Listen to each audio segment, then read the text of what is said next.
यहाँ पर कुछ नंबर्स हैं चारों, जिसमें से ये जो हमारा नंबर है वो 8 से डिविजिबल है, ये जो नंबर है हमारा वो 2 से डिविजिबल है, और जो हमारा ये नंबर है वो हमारा 4 से डिविजिबल है, और ये जो नंबर है ये 15 से डिविजिबल है। तो ऐसे ही आप भी किसी भी नंबर को देख करके 2-3 सेकंड में ये बता सकते हैं कि हाँ ये जो नंबर है वो किस नंबर से डिविजिबल होगा, या फिर आपको कोई पर्टिकुलर नंबर दिया तो आप ये बता सकते हैं कि हाँ उससे ये नंबर डिविजिबल होगा या फिर नहीं होगा। तो हेलो दोस्तों, मेरा नाम है ग्लोरी और आज हम आपको बताएंगे गणित ज्ञान की जो हमारी बुक है उसका चैप्टर नंबर 5 जो कि है लघुत्तम समापवर्त और महत्तम समापवर्तक, जिसे हम इंग्लिश में कहते हैं एलसीएम एंड एचसीएफ। इसमें जो रूल ऑफ डिविजिबिलिटी यानी कि विभाज्यता के जो नियम है वो बहुत बड़ा रोल प्ले करते हैं। तो ऐसे आप भी देख करके बता सकते हैं कि कौन सा नंबर किस नंबर से डिविजिबल होगा। तो यहाँ पर जो हमारी टीचर होती है वो सबसे पहले एक रानी नाम की लड़की से पूछती है कि ये बताओ 410 है और 332 है, तो हम कैसे पता करेंगे कि दोनों संख्या 2 से विभाजित होंगी या नहीं होंगी। तो रानी कहती है कि मैम भाग देकर पता कर लेंगे। तो टीचर बोलती है बहुत बढ़िया। फिर वो एक बलवंदर नाम की लड़की को उठाती है, बोलती है अब तुम उठो और बताओ अगर हमें पता करना हो कि 300 117 ये दोनों संख्याएं 3 से विभाजित होंगी या फिर नहीं होंगी। तो बलविंदर कहता है कि कैसे पता करेंगे, मैम भाग देके पता करेंगे। तो फिर मैम बोलती हैं बहुत बढ़िया, लेकिन हम बिना भाग दिए भी पता कर सकते हैं कि संख्या विभाजित होगी या नहीं होगी। चलिए सबके विभाज्यता के नियम जान लेते हैं। सबसे पहले हम एक एग्जाम्पल लेते हैं।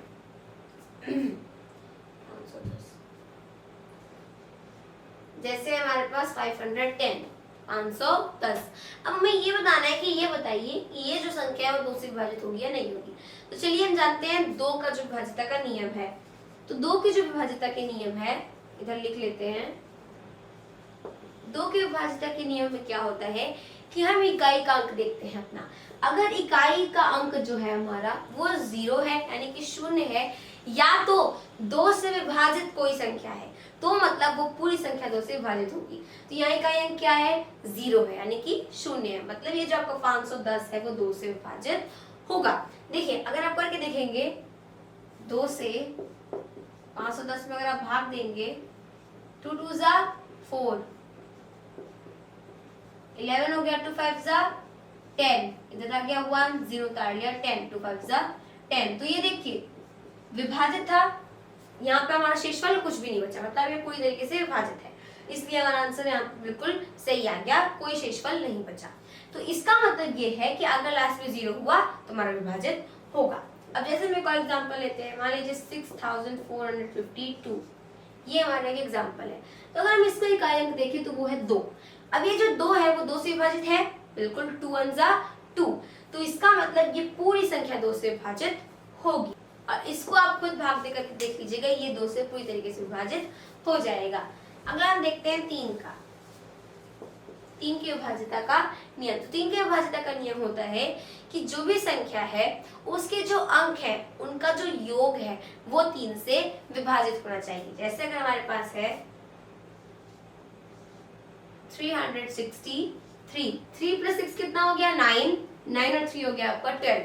तो जो 12 होता है वो 3 से विभाजित हो जाएगा, 3 चौके 12। इसका मतलब पूरी संख्या 3 से विभाजित है। अगला देखिए 7 2 9। अब ये जो संख्या है इसमें देखिए 7 2 कितना हो गया 9, 9 9 हो गया 18, 18 भी 3 से विभाजित होगा, 3 छके 18। इसका मतलब पूरी संख्या 3 से विभाजित है। आइए 4 का देखते हैं, 3 का भी हमें पता चल गया। 4 की विभाज्यता का नियम क्या होता है कि कोई भी संख्या है उसके लास्ट का 2 अंक या तो आपका 0 हो या तो उसका जो लास्ट का 2 अंक है वो 4 से विभाजित हो। अगर हम इसमें देखें तो 1200 है, आखिरी के 2 अंक हमारे क्या है 0 है, मतलब ये पूरी संख्या 4 से विभाजित होगी। इधर क्या है 28 है, 4 सत्ते 28, इसका मतलब पूरी संख्या 4 से विभाजित होगी। तो बस इतनी सी बात है। संख्या का इकाई और दहाई देखिए, दोनों या तो 0 हो या फिर अगर आप इन दोनों संख्या अगर इन दोनों अंकों को मिला करके देखेंगे तो वो 4 से विभाजित होना चाहिए, पूरी संख्या 4 से विभाजित होगी। अब आते हैं 5 पर। 5 का तो दोस्तों ऐसे ऐसे ऐसे देखते 1 सेकंड में बता लेंगे। 5 का सबसे इजी होता है। 5 में क्या होना चाहिए, कोई भी संख्या है उसके आखिरी में आपका 0 आना चाहिए या फिर 5 आना चाहिए। इधर है हमारे पास 505, आखिरी में क्या आया इकाई अंक पे क्या आया 5, मतलब ये संख्या 5 से विभाजित होगी।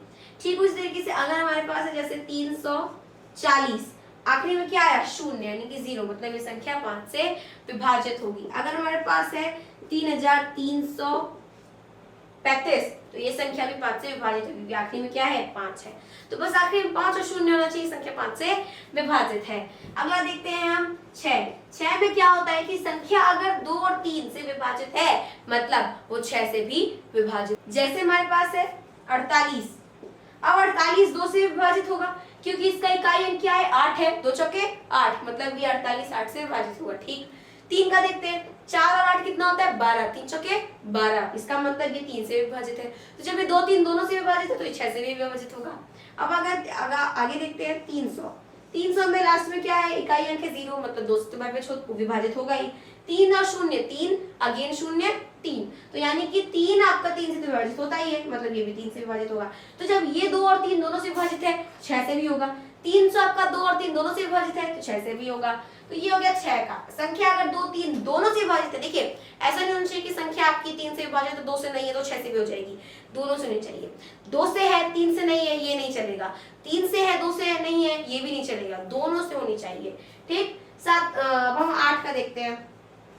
8 की विभाजित का नियम देखिए, 7 आपकी किताब में नहीं दिया, अगर आपको 7 का देखना है तो आपको डिस्क्रिप्शन में लिंक मिल जाएगा, वहां से आप 7 का देख सकते हैं। 8 का अगर हम देखेंगे तो 8 की विभाजित का नियम बहुत आसान होता है, बहुत आसान। 4 का आपको याद है इकाई और दहाई, लास्ट के आखिरी के 2 अंक हम देखते हैं, या तो दोनों 0 हो या तो 4 से वो विभाजित हो, ये हो गई 4 की। 8 में क्या करते हैं हम आखिरी के बस हम 3 अंक देखते हैं, या वो आखिरी के 3 अंक शून्य हो, मतलब कि क्या हो दोस्तों 0 हो, या तो वो आखिरी के अंक 3 अंक 8 से विभाजित हो। इधर तीनों क्या है शून्य, तीनों शून्य होने चाहिए। अगर तीनों शून्य मतलब ये आपका 8 से विभाजित है, ये सो संख्या है, इसका अगर हम आखिरी का 3 देखें तो वो 128। 8 से अगर आप 128 में भाग देंगे तो 8 कम 8, इधर आ गया 4 48, 8 6 जा 48 कट गया, यानी कि 128 आपका आखिरी का 3 अंक क्या है 8 से विभाजित है, मतलब पूरी संख्या 8 से विभाजित होगी।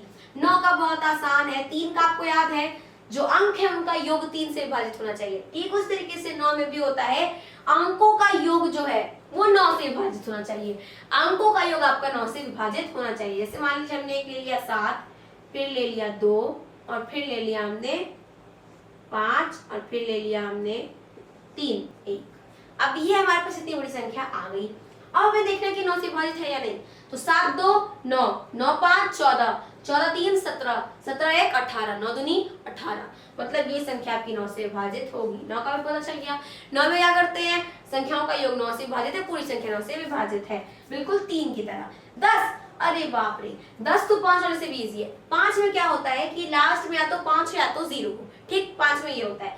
10 में क्या होता है कि लास्ट में सिर्फ एक 0 होना चाहिए। जैसे अगर आपके पास है 20, 200, या फिर अगर आपके पास है 4000, अगर आपके पास है जैसे 250, अगर आपके पास है 360, ये सब आपके 10 से विभाजित है। लास्ट में क्या है इनके 0 है, लेकिन ऐसा नहीं आप कह सकते कि लास्ट में 5 होगा तो 10 से विभाजित होगा, नहीं, लास्ट में अगर 0 है तभी वो आपका 10 से विभाजित होगा। ये हो गया आपका 10 का। आइए 12 का भी देख लेते हैं। तो 12 का क्या होता है, हमने आपको बताया 6 में क्या होता है अगर संख्या 2 3 दोनों से विभाजित है तो 6 से विभाजित होगी। 12 में क्या होता है अगर संख्या आपकी 3 और 4 दोनों से विभाजित है तो वो 12 से विभाजित होगी। जैसे आपके पास 36 60, तो अगर हम देखें 36 का तो 3 और 6 कितना हो गया 9 हो गया, तो 3 तिक्के 9 यानी कि 3 से विभाजित है। 4 का अगर हम देखें तो 4 9 जा 36 यानी कि 4 से विभाजित है।